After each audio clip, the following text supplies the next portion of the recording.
o aminao ny fahasoavana sy ny fiadanana avy amin'andriamanitra ray sy jesosy kristy tompo amen. Ny ten'andriamanitra izay ankalantsika ny afatra amin'ity an'io ty ry havana dia arak'izay hitantsika ao amin'ny Lioka toko 10 andininy 7 ka hatramin'ny 20.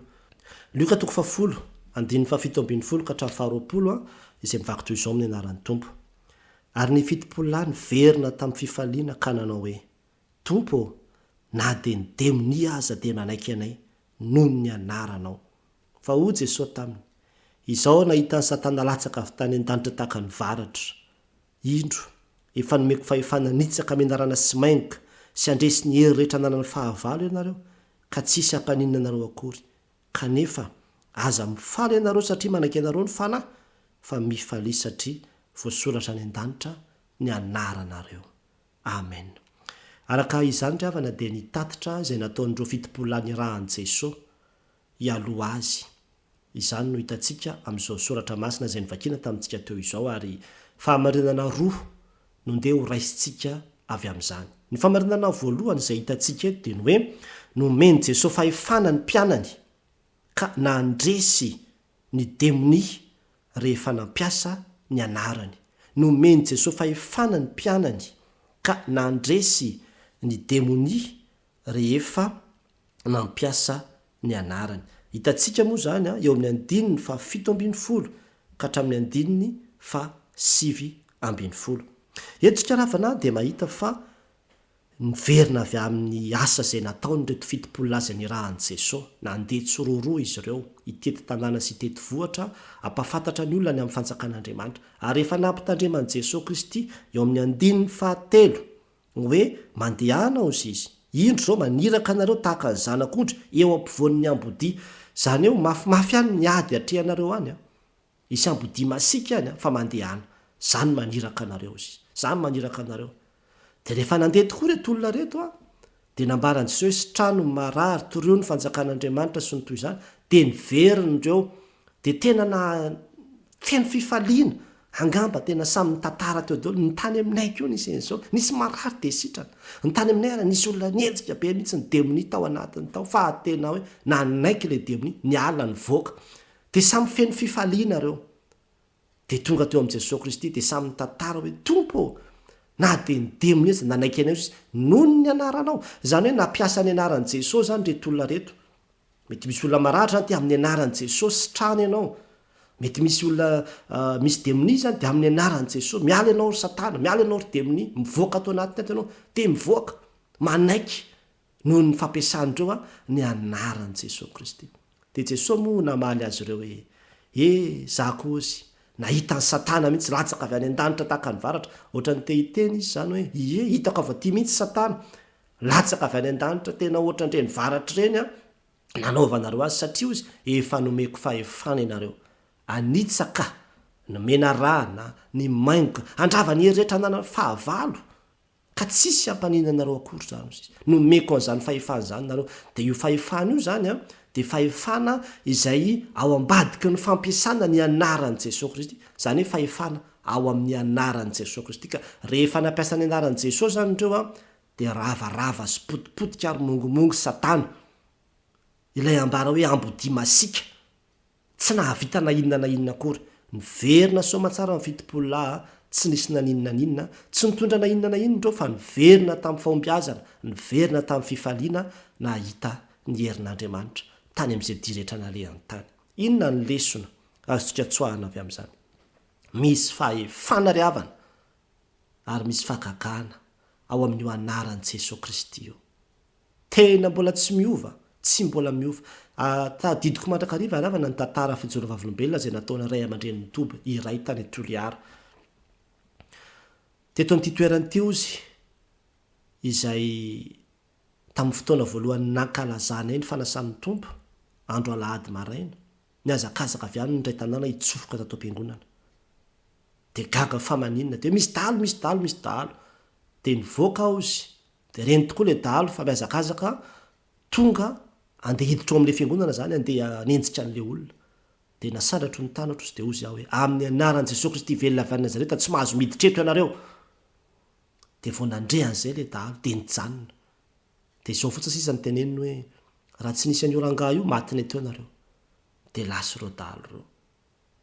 Zany ny herin'ny ny anaran'i Jesosy Kristy, tsy ny herin'ny ranga. Lasa toby moa zany toeran'izany taty aoriana. Tsy ny heriny fa tena ny herin'i Jesosy Kristy sy ny anarany. Ary zany ry havana dehibe ny ao anatin'ny baiboly nary Davida aza dia nampiasa ny anaran'i Jehovah. Any amin'ny Samuela voalohany 7:10 rehefa niady tamin'ny Goliaty izy dia izao ny nambarany: ianao izy manatona amin'ny lelan-tsabatra sy ny lefipoy sy ny rehetrarehetra, fa izaho manatona anao amin'ny anaran'i Jehovah Andriamanitry ny Israely. Amin'ny anaran'i Jehovah Andriamanitry ny Israely. Dia nahita ny heriny sy ny voninahitran'Andriamanitra satria misy fahefanana izy any anaran'Andriamanitra zany. Zany natokan'Andriamanitra tena aza manonona foana ny anaran'i Jehovah Andriamanitra ao, fa anarana masina io, anarana mahagaga io, misy fahefana io. Tsy atao kilalao ny anaran'Andriamanitra. Ry Petera any amin'ny asan'ny apôstôly 3. Tsy manana zavatra omenanao izy mantsy an'ilay marary teo amin'ny vavahady malemy, fa amin'ny anaran'i Jesosy Kristy mitsangana ozy dia nitsangana ilay marary, nitsangana ilay malemy. Sitrana gaga ny olona dia nijerijery andry Petera hoe fa ahoana? Dozy Petera: aza mijery anay, tsy izahay hoanareo mieritreritrotronay izahay izany ny fijerevanareo. Non, ny anaran'i Jesosy Kristy ozy nampitsangana an'io lehilahy io noho ny finoana ny anarany. 7:12 noho ny finoana ny anaran'i Jesosy Kristy ozy nampitsangana an'io malemy izay hitanareo io. Ry havana, Jesosy nefa nampianatra antsika: ninona ozy izy, angatahanareo amin'ny anarako dia ataoko izany. Raha mangataka zavatra amiko amin'ny anarako ianareo dia ataoko izany. Misy fahefana ny ravana io anaran'i Jesosy io. Atsiarovako tamin'izay tany ambanivohitra dia misy tovolahy kely izay, lasa izy nandeha nanakalo vola. Dia nanakalo vola izy dia tsy mametakalo n'ilay mpivarotra, fa niteny izy hoe: any pastera ny aty dia vao niteny izay izy dia tonga dia namen'ilay olona takalony izy. Dia rehefa tonga tany an-trano izy manao hoe: ary tena dadany beka izy mampiasa ilay anaran'ny pastera. Dia fa ahoana ao zaho izy vao niteny hoe any pastera ty dia niraisiny izy dia natakalo, nefa zaho izy eo mamea tsy niraisin'ilay izy. Zany hoe ohatraohatran'izany mihitsy ry havany ity hoe mampiasa ny anaran'i Jesosy ity. Misy hery, misy fahefana ao amin'izany anaran'i Jesosy Kristy izany. Misy fahefana ao amin'izany anaran'i Jesosy Kristy izany, ka na dia anaran'ny pastera aza havitana zavatra kely toy izany, mainka fa ny anaran'i Jesosy Kristy izay ambarana hoe anarana mahavonjy.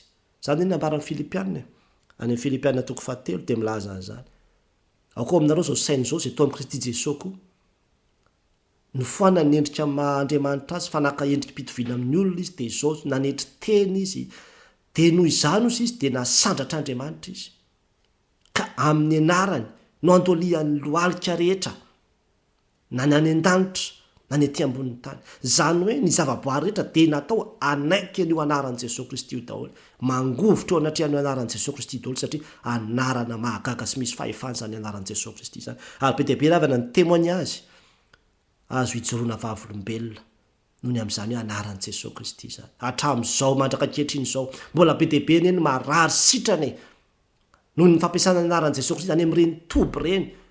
Be dia be ny demoni mivoaka, averimberiny fona amin'ny anaran'i Jesosy Kristy, miala ianao amin'ny anaran'i Jesosy. Be dia be ny demoni mivoaka, ary efa nahita maso an'izany ny tenanay. Be dia be zany. Ary tsy voatery hoe ny asan'ny demoni ihany, fa na dia amin'ny zavatra tsotra amin'ny fiainanao andavanandro azy, ampiasao ny anaran'i Jesosy Kristy ravana. Indray mandeha avy nanao asa fitoriana filazany tsara amin'ny 7 oralina, verina avy any andeha hody ny tenako tamin'izany fotoana izany. Reto andiana alika maro be miazakazaka manantona sady mivovo, ary fantatro tsara ro alika reo satria alika ny olona eo akaikinay reo izay midy ao anaty vavahady. Masika dia tena masika, nivoaka reo alika reo andeha anantona. Nomeny tompo izay réflexe hoe amin'ny anaran'i Jesosy Kristy mangina nareo, lasinareo mandeha any. Tonga dia nijanona daholo alika dia lasa nandeha niverina ny anaran'i Jesosy Kristy, ny anaran'i Jesosy Kristy. Indray mandeha koa nanao tafika masina izahay, nanao an'ireny takariva mahafinaritra ireny, mba tonga teo koa nisy olona mamo be dia be mihitsy, na anakorotana na niratsira le fotoana. Tabataba zareo, alleloia, amen, meme, koa miteny foana izay zavatra teneniny ery aloha ery. Ary nareo le tanora vehivavy niarana nanao tafika masina taminay aza dia nisavisavian'ny reo lasa nitsoka nakanetrany daholo fa natahotra. Tsisy zavatra vanina mihitsy tao anatin'ilay fotoana, nefa fitoriana filazantsara ihany koa natao anatin'izany. Dia nitoloran'Andriamanitra saina, nandray micro tonga de amin'ny anaran' jesosy kristy velona avy any nazareta miala eto ianao satana tsy manan-kery eto ianao tsy mahazo manan-korotaneto ianao angamba to anatin'ny 2 minitra teo ny nandroahana azy fa tao anatin'izay fotoan'izay tena nalalitra nanidina zare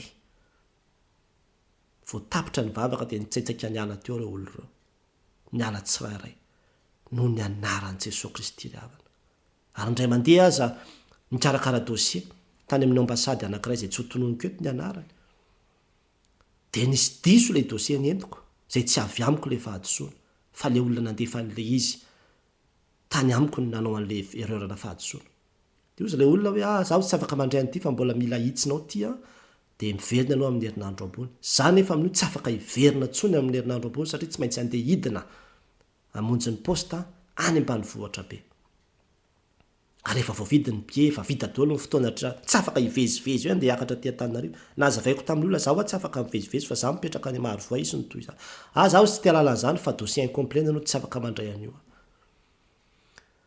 niataka kely aloha dia ahoana ary ny atao amin'izany tsy possible mihitsy niverenako aty amin'ny herinandro ambony dia natitra an'izay taratasy izay fotsiny ve niverenako aty dia nanatona le raha-matondray dia za madama tsy afaka miverina mihitsy tonga dia natsipy ny dossier ako za fa mitenao fa tsy handray an'io ao izy izy dossier incomplet anao misy tsy mety io izy izy za tsy afaka handray an'io mihitsy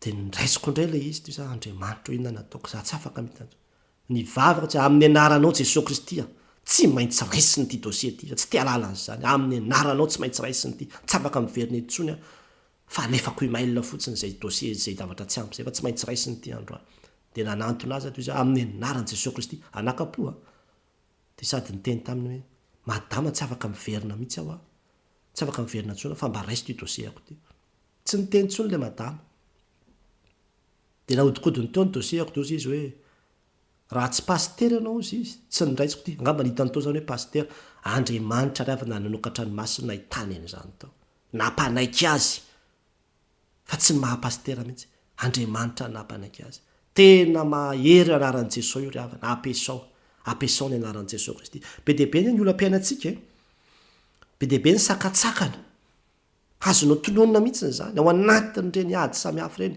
amin'ny anaran'i Jesosy Kristy mitsahatra mangina indraindray mety misy aretina amin'ny anaran'i Jesosy Kristy sitrany ianao apesao ny anaran'i Jesosy Kristy raha mino ianao noho ny finoana ny anarany Osy Petera noho ny finoana ny anarany zany hoe mila finoana mihitsy hoe miasa mahery izany anaran'i Jesosy Kristy izany ary ampiasainao be deaibe ny fakapanahy izay manangoly atsika satana izay hitanao mihitsy hoe satana zany manantaniny zany manangoly ana eto dia ozy nira mpanakato hoe ilay satana ozy mandositra avy hatrany raha vao mandre ny anarany roay amin'ny anaran'i Jesosy Kristy roay amin'ny anaran'i Jesosy Kristy ndroahan'i Jesosy any ny devoly rehefa nalainy devoly fanahy izy mandeha any ianao ry satana ozy izy ndroahan'i Jesosy roay ry havana roay ny devoly ary izany ny ambaran'ny tenin'Andriamanitra ny nampitotoko faefatra andininy faharoambin'ny folo fa tsy misy izy izy famonjena amin'ny hafa ary tsy misy anarana hafa nomenany olona ety ambany masoandro azoany famonjena afa-tsy ny anaran'i Jesosy Kristy ny fanontaniana mipetraka amikosy aminao ary zany dia zao mino ny hery ny anaran'i Jesosy Kristy sy ny fahefananana ny venao mino venao mitonanao ariary havana mitean'io ty apesao ny anaran'i Jesosy Kristy toy izany hoe zay efa mivavaka nga tsy vita le mivavaka mbola inona indray mbola tsy maintsy ampiasana ny anaran'i Jesosy Kristy ahoana indray apesao ny anaran'i Jesosy Kristy ravana avinao atao no mivavaka fa azonao atao koa amin'ny fotoana sasany mampiasa ny anaran'i Jesosy Kristy satria anarana misy hery io ary anarana misy fahefana io aza misalasala mihitsy fa tonony amin'ny anaran'i Jesosy Kristy dia ho hitanao ny voninahitr'Andriamanitra ary zany mahatonga ny vavaka azy ataontsika angatahana amin'ny anaran'i Jesosy Kristy mandrakariva satria efa nambarany raha teo le nambarako teo hoe raha mangataka zavatra amiko amin'ny anarako ianareo dia ataoko zany tahaka ny hoe Jesosy zany manasony ny fangatahanao dia ho hitanao fa rehefa misy ny anaran'i Jesosy io fangatahana io dia afa mihitsy ny heriny dia tandre maro zany sao dia mampangatangataka zavatra tsisy dikana zavatra tsy araka ny sitrapon'Andriamanitra nefa ny anaran'i Jesosy Kristy nataonao manao sony eo zay aloha zany mila tandremana koa zany zay angatao ny fanahy masina tarika atsika ry havana ho amin'ny finoana ny anaran'i Jesosy Kristy ny famarinana faharoa izay hitantsika tokoa nefa ny dia izao hoe ny anaranareo voasoatra any an-danitra no ataovy antom-pifalianareo ho Jesosy tamin'ny mpianany ny anaranareo voasoatra any an-danitra no ataovy antom-pifalianareo ho jesosy tamin'ny mpianany. Hitantsika izany a eo amin'ny andininy fa roapolo. Kanefa aza mifaly ianareo satria manaiky ianareo ny fana fa mifalia satria voasoratra any an-danitra ny anaranareo. Eto tsika ravana dia mahita fa somary nikadiren'i Jesosy any reto mpianatra reto. Falifaly manko nahita le fahagagana, falifaly nahita le hery satria olona mbola tsy nahavita an'izany mihitsy ireo hatramin'izay ny ainany ko. Hoe miady amin'ny devoly, mandroaka devoly, manasitrana marary. Ha! Nahavita zany dia falifaly teo daholo mahita le fahagagana. Toy Jesosy hoe zao ijiko tsara aloha nareo. Tsy izany ny tokony hahafaly ianareo. Aza mifaly amin'ny zavatra ohatra n'izany nareo izy. Fa izao ny tena loharampifaliana, ny tena zava-dehibe tokony hifalianareo dia izao ny anaranareo voasoratra any an-danitra. Satria olona mino anareo, mino ny heriko nareo matoa mahavita an'izany zavatra zany dia izao mifalia fa voasoratra any an-danitra ny anaranareo. Izay zany ny tokony antom-pifaliana ho an'ny mpianatry ny tompo, fa tsy le resaka fahagagana sy le mirakla sy le zavatra vita teo.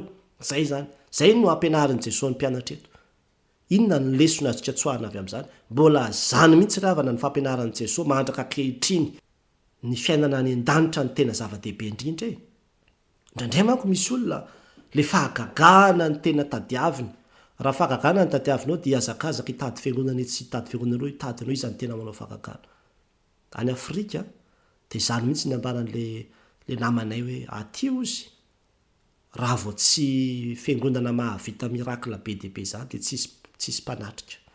Vitsy ny olona mandeha mivavaka ao. Miazakazaka ny olona makany amin'ireny toerana izay misy fahagagana be ireny. Any izy ny mandeha. Dia nahoana? Le fahagagana ve ny tena zava-dehibe indrindra sa le anarana voasoratra any an-danitra? Raha Jesosy no anontanianao toy izay hoe ny anarana voasoratra any an-danitra. Zany ny tokony matimatesana, zany ny tokony hazakazahana, zany ny tokony tadiavina. Fa raha fahagagana zany na dia ny devoly aza mahay manao fahagagana. Zany hoe mahatonga ny olona mbola manompo an'ireny tromba ireny. Mahavita fahagagana na ireny azy, mahafantapata-javatra na ireny azy, fa tsy fahagagana ry havana no anarahantsika an'Andriamanitra. Fa raha izany dia ho diso fanantenana ianao. Lasa mety tsy hanam-pifaliana ianao raha vao ohatra ka tsy mahita fahagagana. Misy any olona rehefa tsy mahazo valim-bavaka dia tsy manam-pifaliana mihitsy e.